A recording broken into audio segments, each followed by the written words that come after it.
course. Absolutely. In speaking about standing in the two-step, are there circumstances, either by the size of the audience, sometimes it's not such a large audience, but they're spread out, where you do something beyond the two-step? Absolutely. And again, this lesson came from Doug as well.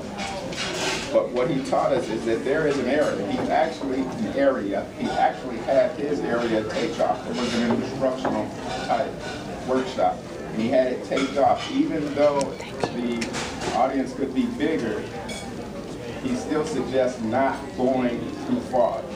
Staying within the confines. Number one, if there's cameras, you want the camera high. You want the camera to be able to follow you. So make sure that maybe 6 or 8 feet would be the norm, but you want to just move close, far enough just so that you can get here. I call it the two-step. You can still accomplish it with that. Seriously, it's just depending on if your legs are as long as mine. Now, are you advocating that that's what you do the whole talk, or is that's a tool during, like you're making a point? I'm saying that that's a tool to stop you from pacing so much. Okay. So in the case of your question, yes, you can go farther, but that's purposeful movement. You're moving over here because the entire audience is over here. But if all you do is walk back and forth because you're trying to channel that nervous energy, that's when it becomes distracting. What about if you walk in the middle? Would that be inappropriate?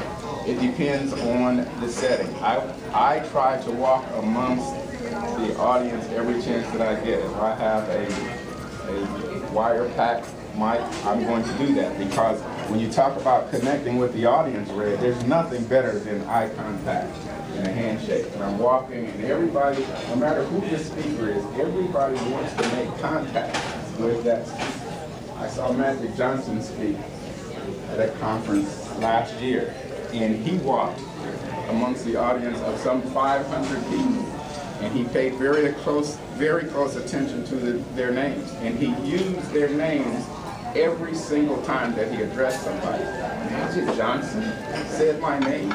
Imagine how well he connected with the audience. I forgot everything that I had thought about him, because quite frankly, he had never been the best speaker. He couldn't form the best words and sentences. I forgot all about that and only latched onto his message because he connected with the audience. That's great. Close your eyes. Up. Now just keep moving. Oh, look at that, Russ. Rodney White. See,